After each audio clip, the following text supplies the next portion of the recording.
Hello everyone, welcome to Ramayan classes. और आज के इस लेक्चर में हम miscellaneous exercise 3 point of chapter 3 के बारे में बात करने वाले हैं, जिसका फर्स्ट क्वेश्चन आपको दे रखा है कि एक मैट्रिक्स ए है 0 1 0 0। आपको ये बात प्रूव करनी है कि A I plus B A की whole power N A to the power N into the matrix identity matrix I which is of the order 2/2 plus N A N minus 1 B A के बराबर होगी। सही है। देखो, जब भी आपको मैट्रिसेस के अंदर पावर्स वाले क्वेश्चन मिले तो उनको आप प्रूव करेंगे यूजिंग पीएमआई, जो आपने 11th क्लास में चैप्टर नंबर 4 में सीखा था, प्रिंसिपल ऑफ मैथमेटिकल इंडक्शन। सही है। वो क्या था? उसमें आप एक बार n की जगह पर 1 रखते थे, एक बार k रखते थे और एक बार k+1। कहने का मतलब एक बार n की जगह पर आपने 1 रखते थे। सही है। उसके लिए आप प्रूव करते थे कि हाँ ये दोनों साइडें इक्वल आ रही है, एलएचएस साइड और आरएचएस साइड दोनों इक्वल आ रही है। ठीक। फिर आप करते थे n इक्वल्स टू k के लिए अज्यूम कर लेते थे चीजों को। सही है। हम मान लिया करते थे कि n इक्वल्स टू k के लिए वो बात सही है, और फिर हम k+1 के लिए उसको प्रूव करते थे। तो k और k+1 ही क्यों लेते हैं? क्योंकि दोनों क्या है, कंसेक्यूटिव है, लगातार है। सही है। जैसे मान लीजिए हमने 1 के लिए प्रूव कर दिया, फिर दो नंबर्स लगातार हम प्रूव कर रहे हैं। सही है। तो मान लो जैसे 2 है तो 1 और 2 दोनों कंसेक्यूटिव हो गए, फिर 2 और 3 भी आपस में कंसेक्यूटिव है, 3 और 4 भी आपस में कंसेक्यूटिव है, तो ये सारे आपस में कंसेक्यूटिव हो जाएंगे आगे। तो वो हर नेचुरल नंबर के लिए बात सही हो जाएगी। सही है। तो हम यही 3 नंबर इसीलिए लेते हैं ताकि वो कंसेक्यूटिव बन जाए। सही है। एक बार 1 के लिए, एक बार k के लिए हम अज्यूम करके चलते हैं और k+1 के लिए हम प्रूफ करते हैं। ठीक है बच्चों, चलो देखते हैं इसको। अब इस क्वेश्चन को हम कैसे करेंगे, बता देता हूं। चलिए स्टूडेंट्स, देखो आपके पास में दो साइड हैं, एक LHS side and this one is the RHS side. तो सबसे पहले लिखेंगे आप फॉर n इक्वल्स टू 1, तो ये वाली साइड आपको क्या मिलेगी, A I plus B A to the whole power 1, और आरएचएस साइड क्या मिल जाएगी, A to the power 1 into I plus 1 into A to the power 1 minus 1 into B ए।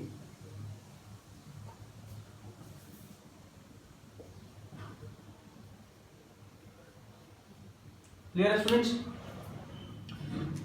ये वाली साइड क्या है, ए आई प्लस बी ए, और ये क्या है, A I plus A to the power 0। किसी की पावर 0 हो, बस नॉन जीरो नहीं होना चाहिए, नॉन जीरो ना हो, नॉन जीरो हो तो ये क्या हो गया 0, इसका मतलब क्या हो गया 1, तो 1 into B A is B A. Clear? तो A I plus B A equals to A I plus B A, LHS equals to RHS for N equals to 1 के लिए। ये बात हमने प्रूव कर दी है।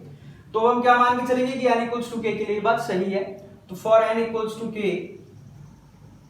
It will also true. सही है। तो क्या लिखेंगे कि A I plus B A to the whole power k is equals to A to power k I plus k A की power k minus 1 B A is true. ये इसके equal होगा ही होगा। हमने मान के चल लिया, एज्यूम किया हमने, assume that a I plus b to power k equals to power k i plus के ए की पावर के माइनस 1 बी ए है, और इसको आप इक्वेशन नंबर फर्स्ट नाम दे देंगे। सही है। अब आप for n equals to k+1 के लिए इस बात को प्रूफ करने वाले हैं। ठीक है।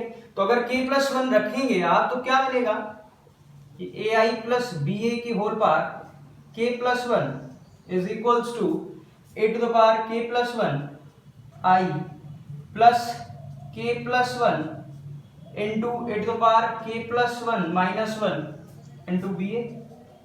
Clear students? इसको आप कैंसिल आउट कर सकते हैं यहाँ से, -1 +1 तो ए टू द पावर k है। तो आपको ये वाली साइड इसकी इक्वल लेके आनी है। ठीक है। देखो इस बात को क्या मैं ऐसे लिख सकता हूं कि ये ए आई प्लस बी ए की power k multiplied by A I plus B A, ऐसे लिखा जा सकता है। नहीं, चेक करके देखिए, इसकी पावर क्या है k और इसकी पावर क्या है 1। जब बेसिस सेम होते हैं और मल्टीप्लाई कर रहे होते हैं तो पावर्स क्या हो जाती हैं, ऐड हो जाती हैं। तो ये क्या हो गया k+1। ठीक है। तो इस बात को हम ऐसा लिख सकते हैं।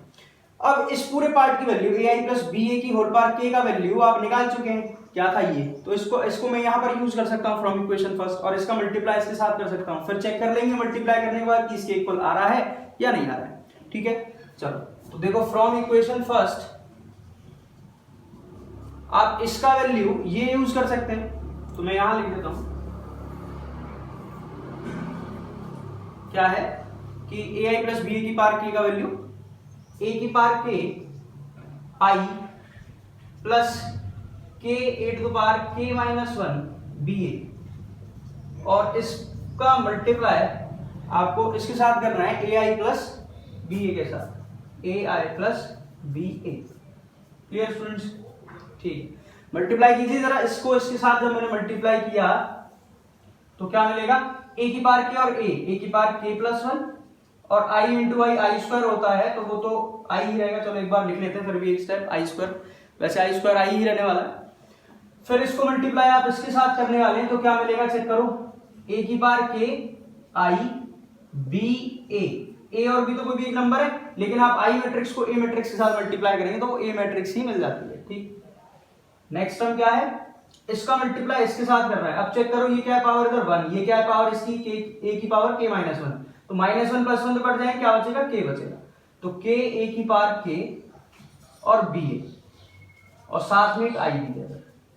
ठीक है, फिर इसका मल्टीप्लाई मैंने इसके साथ तो कर दिया, इसका मल्टीप्लाई इसके साथ करो, क्या मिलेगा, प्लस के ए की पावर के minus one B A into B A B square A square. सही है, कोई दिक्कत यहां तक? ठीक है, अब देखो जरा, मेरे को ये वाली चीजें मिल गई।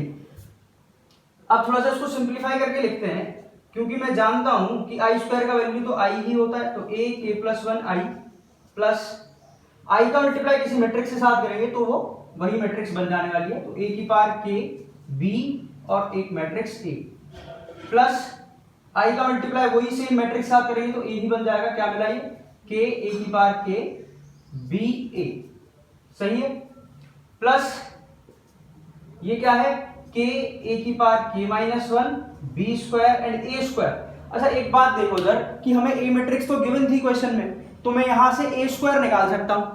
सही, चलिए निकाल लेते हैं। ए स्क्वायर क्या आएगा, इसको यहां निकाल लेते हैं। A square is equals to 0 1 0 0 multiplied by 0 1 0 0, क्योंकि A into A is A square.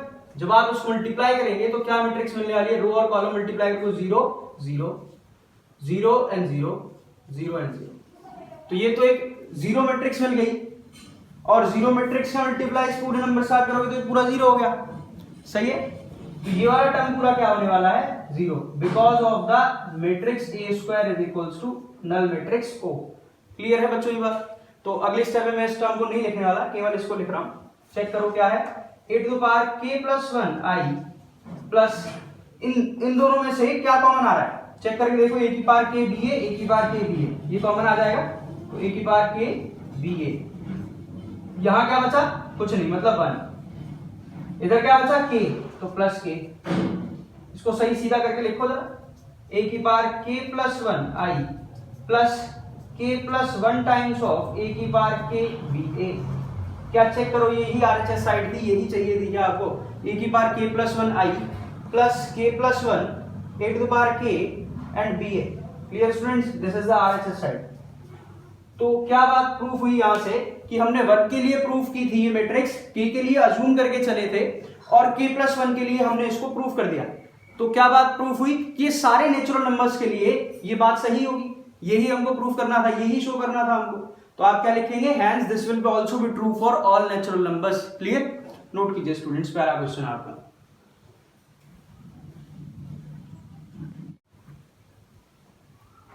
Students, question number second of exercise, miscellaneous exercise of chapter 3, और सेम उसी पैटर्न का क्वेश्चन है जो अभी हमने किया है। क्वेश्चन नंबर फर्स्ट फिर से देखते हैं, एक बार और समझिए इसको। फिर से देखो, मैट्रिक्स के अंदर वही पावर्स वाली बातें चल रही हैं, और इसकी पावर है n। तो क्या करेंगे आप, इसको कैसे प्रूफ करेंगे, इसको यूजिंग पीएमआई। पीएमआई में क्या करते हैं, n की वैल्यू एक बार 1 रख करके आप प्रूफ करेंगे, एक बार k के लिए आप उसको मान लेंगे कि ये सही है, और k प्लस 1 के लिए फिर उसको प्रूफ करेंगे। सही है, ये रीजन मैं आपको बता चुका कि k और k प्लस 1 ही क्यों लेते हैं, क्योंकि वो कॉन्जिक्यूटिव है, ताकि कॉन्जिक्यूटिव सारे नंबर्स के लिए वो प्रूफ हो जाए। सही है, ठीक। देखो सबसे पहले लिखेंगे फॉर n इक्वल्स टू 1। तो अगर n की वैल्यू 1 हो जाती है तो a की पावर क्या हो गई, यहाँ 1। तो ये क्या मिलेगी देखने को, 3 की पावर 1 माइनस 1, 3 की पावर 1 माइनस 1, 3 की पावर 1 माइनस 1, 1 माइनस 1, 3 की पावर 1 माइनस 1। सेम हो जाएंगे सारे एलिमेंट्स इसी तरीके से। और 3 की पावर क्या हो गई, 0, तो 3 की पावर 0 सारे एलिमेंट्स में बन गई। सही है, और हम ये बात जानते हैं कि कोई भी एक नॉन जीरो नंबर हो और उसकी पावर अगर जीरो हो जाए, कोई भी एक नॉन जीरो नंबर हो जो जीरो ना हो और उसकी पावर जीरो कर दी जाए तो वो किसके इक्वल हो जाता है, 1 के। लेकिन अगर ये जीरो हो जाए तो जीरो बाई जीरो की पावर जीरो बन जाती है, तो वो एक इंडिटरमिनेट फॉर्म है, वो हम शायद लिमिट कॉन्टिन्यूटी में पढ़ने वाले हैं, ठीक है। तो फिलहाल के लिए क्या है कि किसी नॉन जीरो नंबर की पावर जीरो हो जाए तो वो क्या हो जाता है, 1 हो जाता है, ठीक है। इधर देखेंगे 3 की पावर जीरो, ये 3 की पावर जीरो है तो क्या हो जाएगा 1, क्योंकि 3 नॉन जीरो। इसी तरीके से सारे 1 हो जाएंगे, क्लियर है। चेक करके देखो ए की वैल्यू क्या मिली, ये तो दे रखी थी, तो ये तो सही है, ये तो बराबर आ रही है, तो 1 के लिए क्या क्या बात है, ये सही है। It is true for n equals to 1। तो अब क्या करेंगे, अज्यूम की करेंगे, assume it is also true for n equals to k। तो n इक्वल्स टू k के लिए आप ये मान के चल रहे हैं कि ये सही है, तो a की पावर k क्या मिलेगा, 3 की पावर k माइनस 1, 3 की power k minus 1, k minus 1, k minus 1, k minus 1, k minus 1, और ये सारे एलिमेंट आपको 3 की पावर k माइनस 1 मिल जाएंगे। ये हम मान के चले हैं कि a की पावर k का वैल्यू ये है स्टूडेंट, सही है। अब क्या करने वाले हैं, n equals to k plus 1 के लिए इस बात को हम प्रूव करेंगे। तो for n equals to k plus 1 के लिए स्टेटमेंट क्या बनेगा, a to the power k plus 1, और n की जगह पर क्या रखेंगे आप, हर जगह पर k प्लस 1। चेक करके देखो, जब आप इधर k प्लस 1 रखेंगे तो प्लस 1 माइनस 1 कट जाएगा और क्या बचेगा, 3 टू द पावर k। तो 3 to the power k, 3 to the power k, 3 to the power k, इस तरीके से सारे एलिमेंट आपको ये 3 टू द पावर k मिल जाएंगे। यहां तक कोई समस्या नहीं होगी। सेम वही पैटर्न है आप फॉलो करेंगे जो आपने क्वेश्चन नंबर फर्स्ट में किया था कि a to the power k plus 1 है, तो इस a to the power k plus 1 को कैसे लिखा जा सकता है, a to the power k plus 1 को कैसे लिखा जा सकता है, आप इसको ऐसे लिख सकते हैं कि a to the power k plus 1 है, तो इसको लिखा जा सकता है a to the power k into a to the power 1। भाई बेसिस सेम होते हैं तो पावर्स क्या हो जाती हैं, ऐड हो जाती हैं, सही है। तो a to the power k plus 1 को a to the power k into a लिखा जा सकता है, बहुत बढ़िया बात है।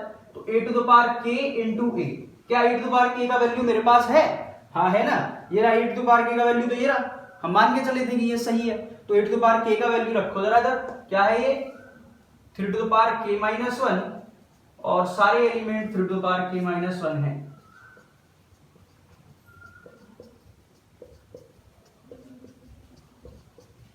सही है ये बात। इसका मल्टीप्लाई हो रहा है किसके साथ, विद द मैट्रिक्स A, और क्या A मैट्रिक्स है हमारे पास, A मैट्रिक्स तो हमें क्वेश्चन में गिवन थी, क्या थी, जिसके सारे एलिमेंट क्या है, 1 है, सही है, 1 1 1 1 1 1 एंड 1 1 1। आपको बस इन दोनों मैट्रिसेस को क्या करना है, मल्टीप्लाई करना है बच्चों, सही है। मल्टीप्लाई कैसे करते हैं, इस पहली रो को पहले कॉलम के साथ मल्टीप्लाई करेंगे, करस्पॉन्डिंग एलिमेंट्स मल्टीप्लाई हो जाएंगे, तो क्या मिलेगा, चला चेक करते हैं कि 3 to the power k minus 1 into 1 is 3 to the power k minus 1, ठीक। फिर सेकेंड को सेकेंड के साथ मल्टीप्लाई, 1 के साथ मल्टीप्लाई, यही मिलने वाला है, तो plus 3 to the power k minus 1, फिर इसको मल्टीप्लाई तो plus 3 to the power k minus 1। इसी तरीके से सारे एलिमेंट मिल जाएंगे, चेक करके देख लीजिए, ठीक है। मैं सारे नहीं लिख रहा हूं, लेकिन इसी तरीके से सारे मिल जाएंगे आपको, ठीक है। एक बात समझ के चलना कि 3 to the power k minus 1 और इसको 3 बार ऐड कर रहे हो, तो इसको ऐसे लिखा जा सकता है क्या, 3 into 3 to the power k minus 1। बात समझ में आ रही है, चेक करके देखो कि 3 to the power k minus 1 को आप 3 बार ऐड कर रहे हो।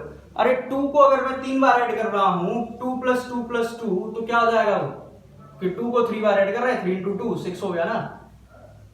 कैसे किया, 2 को 3 बार ऐड कर रहे हैं तो 3 इधर, और जिसको नंबर को ऐड कर रहे हैं वो मल्टीप्लाई इक्वल्स टू 6। इस तरीके से इसको करो, 3 टू पावर k माइनस 1 कितनी बार ऐड हो रहा है, 3 बार, तो 3 into 3 to power k minus 1। ऐसे समझ नहीं आ रहा तो 3 to power k minus 1 common निकाल लो, कॉमन निकालोगे इधर क्या बचेगा, 1, इधर भी 1, इधर भी 1, तो 1 प्लस 1 क्या मिलेगा, 3, सही है। इस तरीके से सारे एलिमेंट मिलेंगे, 3 into 3 to power k minus 1, 3 into 3 to power k minus 1, और सारे एलिमेंट आपको ऐसे ऐसे मिल जाएंगे, ठीक है ये बात। अब देखो बेसिस सेम है, पावर्स अलग अलग है, क्योंकि इसकी पावर 1 है, इसकी पावर क्या है, k माइनस 1 है।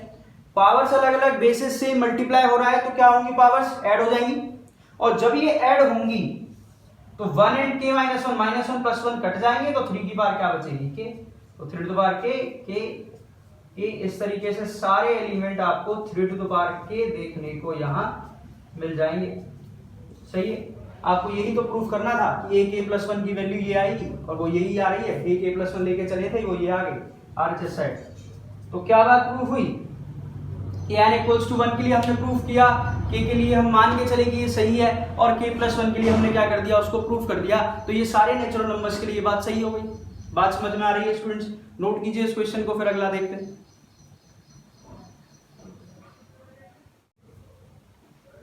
स्टूडेंट्स ये क्वेश्चन नंबर 4 और ये क्वेश्चन नंबर 5।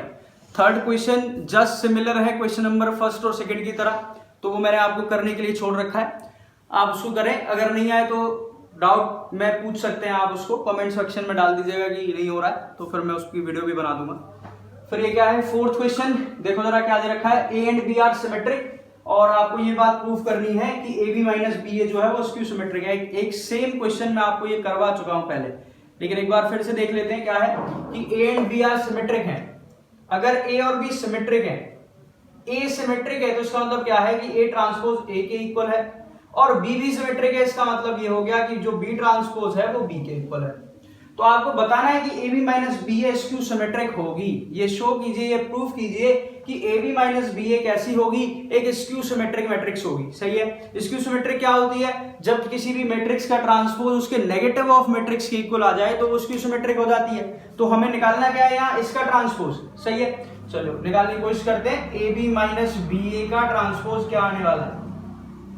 हमने प्रॉपर्टीज ऑफ ट्रांसपोज में कुछ प्रॉपर्टीज पढ़ी थी, तो उसमें पढ़ा था कि a प्लस या माइनस b कोई भी मैट्रिक्स हो रही है उसका ट्रांसपोज करें तो इनका ट्रांसपोज अलग अलग हो जाता है। किस तरीके से, ab का ट्रांसपोज माइनस ba का ट्रांसपोज। सही है, फिर हमने एक प्रॉपर्टी और ये भी पढ़ी थी कि अगर ab का ट्रांसपोज है तो पहले b आ जाता है, b ट्रांसपोज फिर a ट्रांसपोज। इसी तरीके से सिमिलर इसमें लगाएंगे तो a पहले आ जाएगा, a ट्रांसपोज b ट्रांसपोज। और ये बात हमें क्वेश्चन में गिवन है कि जो a ट्रांसपोज है वो a के इक्वल है, तो यहां इस a ट्रांसपोज को a लिखा जा सकता है और b ट्रांसपोज को b लिखा जा सकता है। सिमिलर a ट्रांसपोज को a और b ट्रांसपोज को b। अगर आप इसमें से नेगेटिव कॉमन निकाल लें तो जो नेगेटिव पार्ट है b वो पॉजिटिव हो जाने वाला है, और जो पॉजिटिव है वो नेगेटिव हो जाएगा। तो क्या बात प्रूफ हुई कि a b माइनस बी ए का ट्रांसपोज उसके नेगेटिव के इक्वल आ रहा है, तो a b माइनस बी ए क्या हो गई है, स्क्यू सिमेट्रिक हो गई। सही है, आसान है कि A B minus B A is skew symmetric. देखो एक बात समझ लो कि अगर आपने कॉन्सेप्ट ढंग से पढ़ रखे हैं तो फिर सवालों में दिक्कत मेरे हिसाब से आपको महसूस नहीं होगी। अगर कॉन्सेप्ट आपको आते हैं, आपको इसकी प्रॉपर्टीज आती होती तो फिर क्या था इस सवाल में, कुछ नहीं। सही है, तो कॉन्सेप्ट अपने मजबूत रखो, सवाल तो अपने आप हो जाएंगे। ठीक है, क्वेश्चन नंबर 5 देखो क्या है। अगर A सिमेट्रिक है तो ये प्रूफ करो कि B transpose A B symmetric होगी, और अगर A स्क्यू सिमेट्रिक है तो ये प्रूफ करो कि B transpose A B skew symmetric होगी। ठीक है, चलो A इस कैसा दे रखी है, सिमेट्रिक। इसका मतलब A ट्रांसपोज की वैल्यू किसके इक्वल दे रखी है, A के इक्वल दे रखी है। हमको क्या प्रूफ करना है कि B ट्रांसपोज A B जो है वो कैसी होगी, सिमेट्रिक होगी। सिमेट्रिक दिखाने के लिए अगर इसका ट्रांसपोज निकालूं इसी के इक्वल आ जाए तो वो सिमेट्रिक है।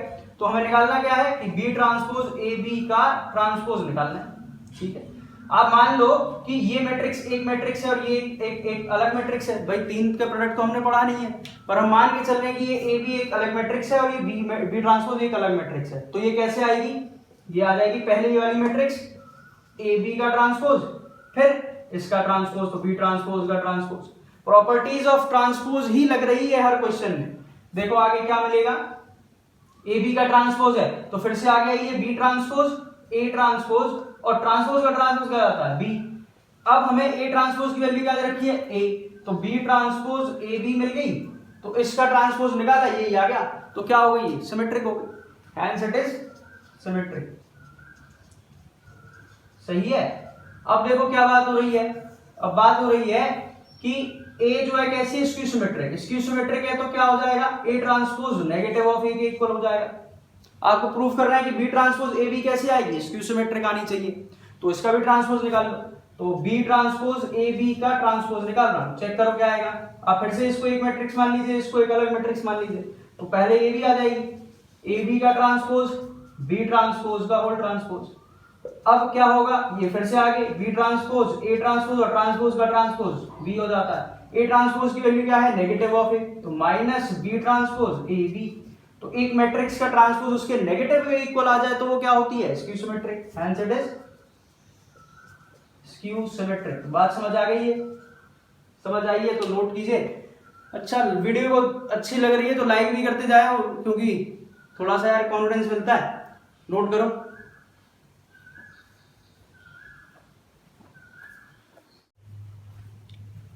Students, this is the question number 6।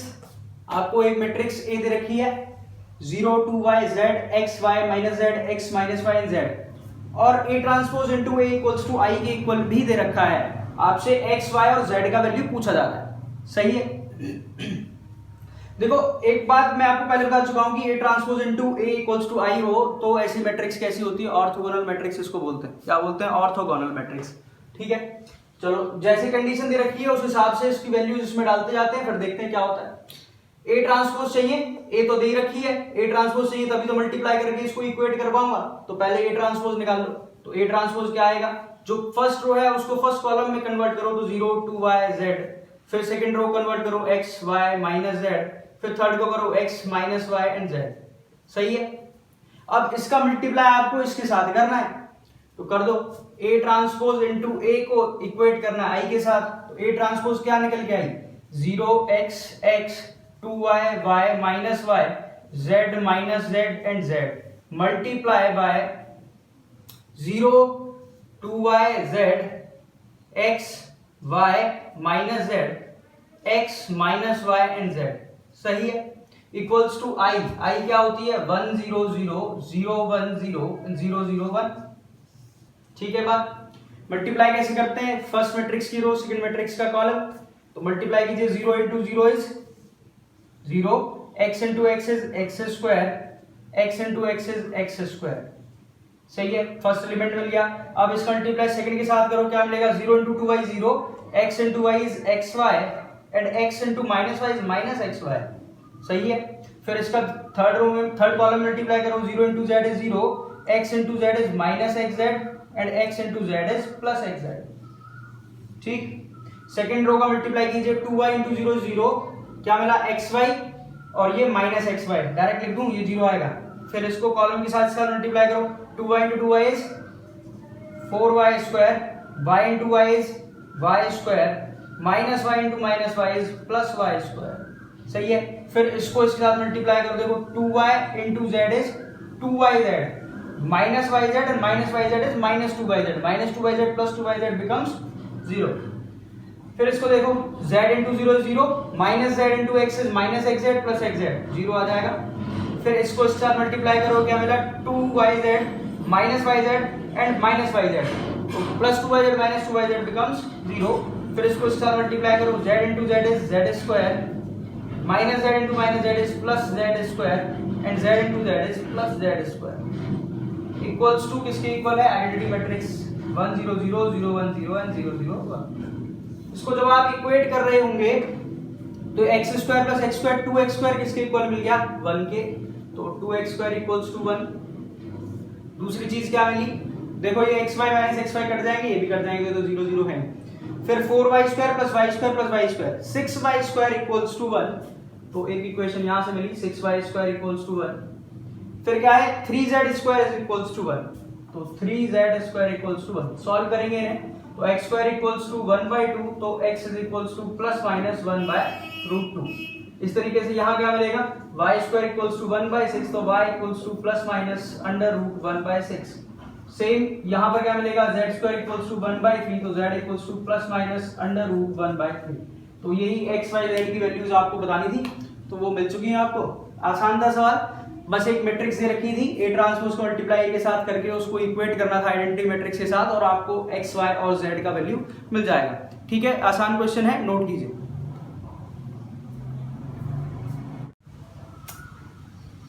देखिए students, this is the question number 7। आपको तीन मैट्रिसेस दे रखी हैं और तीनों को मल्टीप्लाई होकर के एक नल मैट्रिक्स या जीरो मैट्रिक्स 0 आ रही है, वो मैट्रिक्स आ रही है। तो आपको इसकी x की वैल्यू बतानी है कि इस x की वैल्यू क्या होगी, इस x एलिमेंट की वैल्यू या इस x एंट्री की वैल्यू क्या होगी। सही है। तो देखो तीनों मैट्रिक्स से क्या हो रही है, मल्टीप्लाई हो रही है। ठीक है, पहले इसका ऑर्डर बताओ मुझे क्या है, 1 to 1। ऑर्डर क्या होगा, 1 रो 3 कॉलम, सही है। अच्छा इसका ऑर्डर क्या हो जाएगा, या मैं इनके ऑर्डर यही लिख देता हूँ, स्टेप क्यों बढ़ाऊं। ये 1/3 की है और ये क्या है 3/3 की, ये क्या है 3/1 की। देखो ये 1/3 की है, ये 3/3 की, सही है। अगर आप इसको और इसको मल्टीप्लाई करते हैं पहले तो क्या होगा, चेक करना कि ये 3 है, ये 3 है, मल्टीप्लाई हो जाएंगे, लेकिन जो आने वाली मैट्रिक्स है वो कैसी होगी, 1/3 की, सही है। 1/3 की होगी, कोई दिक्कत नहीं है। 1/3 और फिर ये क्या है 3/1, तो दोनों सेम है, तो मैट्रिक्स मल्टीप्लिकेशन पॉसिबल है इसके अंदर। एक बार चेक कर लीजिए इसके अंदर, जब भी मल्टीप्लिकेशन का इस तरीके का क्वेश्चन आए कि वो वास्तव में मल्टीप्लाई हो पा रही है या नहीं हो पा रही, ठीक है। तो पहले हम इसको मल्टीप्लाई करते हैं, इसको ऐसे और ऐसे, चेक करो जरा क्या मिलेगा। इस रो को मैंने ऐसे मल्टीप्लाई करना है, तो 1 × 1 = 1 प्लस 2 × 2 = 4 प्लस 1 × 1 = 1। फिर मेरे को इसको इसके साथ मल्टीप्लाई करना है, क्या मिल जाएगा, डायरेक्ट कर दूं, 1 × 2 = 2, बाकी के 0, तो 2 मिल जाएगा। इसको इसके साथ करेंगे 0 2 और ये 2, तो 2 + 2 = 4। फिर यही मिलेगी बस, क्योंकि दूसरी कोई तो रो है नहीं, तो क्या ऑर्डर की मिली 1/3। अब चेक भी कर लो, 1/3 की ही मिलनी चाहिए थी, वो मिल चुकी। फिर मल्टीप्लाई करना है आपको 0 to x के साथ, वो क्या है 3/1 की, तो आ क्या रही है एक नल मैट्रिक्स O। अब देखो ऑर्डर सेम है इसका भी, क्योंकि इसकी कॉलम पार्ट इसका रो पार्ट सेम है, तो मल्टीप्लिकेशन पॉसिबल है, लेकिन आएगी कैसी 1/1 की आएगी, सिंपल एक एलिमेंट आपको मिलेगा बस। तो ये क्या है 6 × 0 = 0, 2 × 2 = 4 and 4 × x is 4x। तो ये मैट्रिक्स आपको 1/1 ऑर्डर की मिल गई, नल मैट्रिक्स है, 0 है, ये भी 1/1 की है, सही है। 4x + 4 किसके इक्वल, 0 के, क्योंकि दोनों मैट्रिक्स इक्वल है, तो 4x किसके इक्वल, -4, तो x की वैल्यू किसके equal, -1। That will be your answer. Students आज की इस वीडियो में 7 क्वेश्चन तक ही रखेंगे, क्योंकि वीडियो की लेंथ ज्यादा नहीं रखनी है मेरे को, ठीक है। अगले पार्ट में मैं इसके आगे के सारे पार्ट्स आपको बता दूंगा। फिलहाल आप यहाँ नोट कीजिए, पसंद आए तो वीडियो लाइक भी कीजिए और सब्सक्राइब कीजिए चैनल को, ठीक है। और भी अच्छी अच्छी वीडियोस मैं आगे बनाता रहूंगा आपके लिए। सारे चैप्टर्स की वीडियोस मुझे कवर करनी है 12th की, ठीक है। तो आप सब्सक्राइब कीजिए चैनल को और पढ़ते रहिए, ठीक है। बाय।